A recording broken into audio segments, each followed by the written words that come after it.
Alright, so a lot of people have been requesting that I make like an in-depth tips and tricks video where I go over some of the strategies and tricks that help me get Master's Division, but for the most part these tips are kind of just small things that I did just make little adjustments to my gameplay.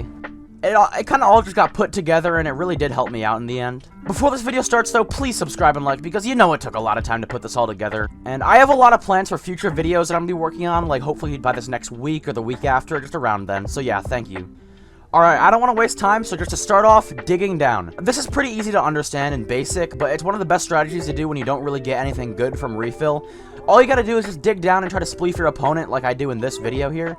Obviously, a lot can go wrong with this, so just kind of use it as a last resort, but it honestly has a higher success rate than you would imagine at first, but just don't rely on it. Alright, next up, this one should probably only be used in more extreme situations. This trick is honestly just really funny and probably confuse your opponents more than set them behind, but basically whenever the final refill is about to happen, you place a door on the exact spot where the chest would automatically be spawning in. And I don't know why, but for whatever reason, the chest won't spawn, the door will just drop on the ground, so then they won't get refill, and I don't know, it's just for fun. It's not too incredibly useful, but your opponents would definitely not see it coming. Alright, after the door method, we have the classic strategy of stealing refill. Stealing refill is almost always at least slightly difficult because of the way that the chest spots are placed on each map, but I can guarantee, though, that stealing refill is probably one of the most important and useful strategies in ranked skywars. Like, especially if you can constantly pull it off.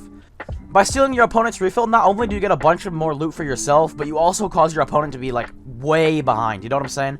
Like, they pretty much lose any chance they have at winning the game, other than if they get way better loot from the last refill. But you can probably try to steal that one from them too, because you'll have all the gear. However, though, be really careful, because once you steal somebody's refill, they normally get really mad, and they'll just target you until they die. So, you know, try to get out of the situation as quickly as possible. Alright, now this next tip can get somewhat complicated, but... So basically, in pretty much every ranked Skywars game, you get a lot of utility items like snowballs, you know, blocks, potions, that kind of stuff. Maybe like a bow and arrow. Although those items should be used, like, wisely and never wasted, the most important item to really ever conserve is your pearls, because they're probably the best utility in the game.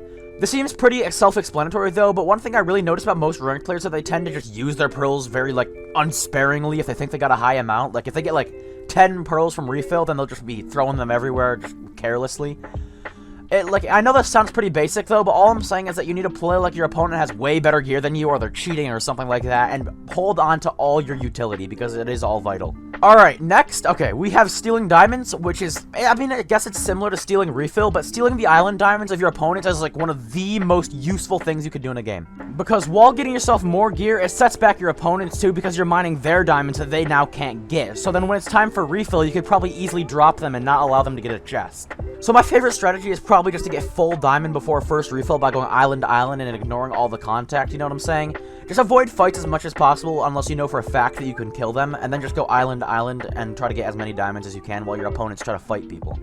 Alright, now this next one might seem like it's really obvious, but it's just knowing when to skybase. I'm not going to go like too into detail about this one, you can kind of see it in the video, but skybasing it's really useful, and it's a good strategy for when you're in a dangerous area, and you want to be in that dangerous area still, like at mid or something, without taking any sort of big risk. So I don't know, I just wanted to add that because I thought it was a pretty important strategy, but most people probably do it already, and you know, yeah, you get the point. Alright, for number 7, this is just coming in basic terms. It's just to memorize the layout of the map and try to use it against your opponents, like knowing where angles are, knowing the shape or layout of the island so you know when to dig down, which is, you know, strategy number 1. And knowing good places to, like, throw a pearl and clutch, you know, these are all pretty useful things. There's not really much that you can do, though, in terms of map memorization other than these places, and maybe, I guess maybe, like, anvils and enchantment table locations, all that stuff. Yeah, I just wanted to include that, though, because it's been really useful and helped me win a lot of games, because I know exactly where everything is. It's not too crazy, though. Alright, we're getting close to the end, so I thought that I'd include just to know which island has, like, chests or diamonds and where players are, that type of stuff. I would just categorize it, like, as, like, awareness or something like that, you know, just being aware of your surroundings.